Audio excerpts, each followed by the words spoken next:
ನೀವು ಬಲೂನ್‌ನ ತಗೊಂಡು ಈ ರೀತಿ ಎಚ್ಚರಿಕೆಯಿಂದ ಉಪ್ಸಿದ್ರೆ, ಇದು ಸ್ಫೋಟಕಗೊಳ್ಳುವುದಿಲ್ಲ. ಹೌದಲ್ವಾ? ಇಲ್ಲಿ ಬಲೂನ್ ದೊಡ್ಡದಾಗೋದನ್ನ ನೀವು ನೋಡ್ಬೋದು.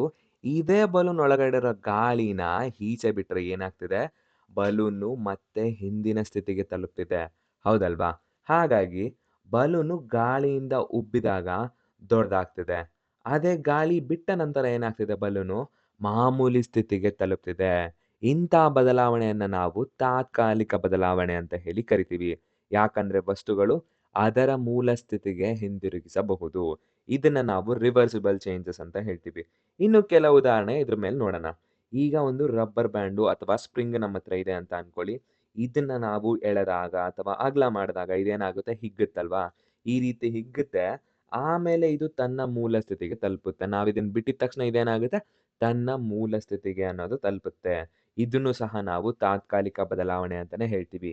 ಇದೇ ತರ ಇನ್ನೊಂದು ಉದಾಹರಣೆ ಅಂತ ಹೇಳಿದ್ರೆ ಗೋಧಿ ಹಿಟ್ಟು. ಈಗ ಚಪಾತಿ ಮಾಡಕ್ ಮುಂಚೆ ನಾವು ಈ ರೀತಿ ಉಂಡೆ ಮಾಡಿರ್ತೀವಾ?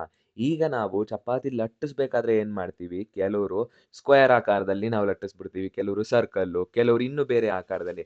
ಅಕಸ್ಮಾತ್ ಏನಾದ್ರು ಆಕಾರ ಸರಿಯಾಗಿ ಬಂದಿಲ್ಲ ಅಂದ್ರೆ ನಾವೇನ್ ಮಾಡ್ಬೋದು?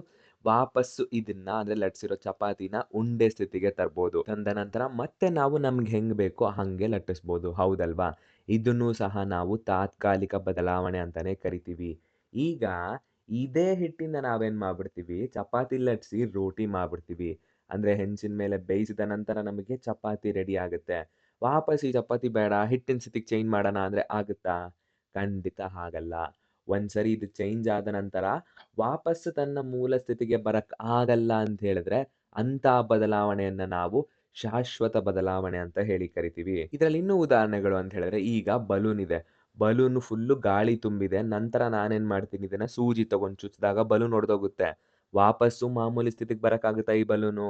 ಖಂಡಿತ ಇಲ್ಲ. ಇದು ಶಾಶ್ವತ ಬದಲಾವಣೆ ಅಂತಾನೆ ಆಗುತ್ತೆ.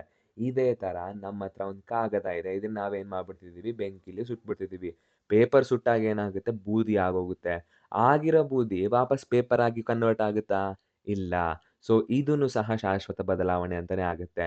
ಇದೇ ತರ ಮತ್ತೊಂದು ಉದಾಹರಣೆ ಅಂತ ಹೇಳಿದ್ರೆ ಪನ್ನೀರು. ಹಾಲಿನಿಂದ ನಾವು ಪನ್ನೀರ್ ತಯಾರು ಮಾಡ್ತೀವಿ. ಪನ್ನೀರಿಂದ ವಾಪಸ್ ಹಾಲು ತಯಾರು ಮಾಡಕ್ಕಾಗುತ್ತಾ? ಖಂಡಿತ ಇಲ್ಲ. ಸೊ ಇದು ಸಹ ಶಾಶ್ವತ ಬದಲಾವಣೆ ಅಂತಾನೆ ಆಗುತ್ತೆ. ಕೊನೆ ಉದಾಹರಣೆ ಅಂತ ಹೇಳಿದ್ರೆ ಕ್ಯಾಂಡಲ್. ನೋಡಿ ಮಕ್ಳ ಈ ರೀತಿ ಕ್ಯಾಂಡಲ್ ಹುರ್ದು ಏನಾಗ್ತಿದೆ? ಇದು ಹೈಟ್ ಅನ್ನೋದು ಕಮ್ಮಿ ಆಗುತ್ತೆ. ವಾಪಸ್ ಈ ತರ ಚಿಕ್ಕ ಕ್ಯಾಂಡಲ್ಲು ಮೊದಲಿನ ತರ ಎತ್ತರಕ್ಕಾಗುತ್ತಾ ಅಂದ್ರೆ ಖಂಡಿತ ಆಗಲ್ಲ. ಸೊ ಇವೆಲ್ಲನುವೆ ಶಾಶ್ವತ ಬದಲಾವಣೆ ಅಂತ ಆಗುತ್ತೆ.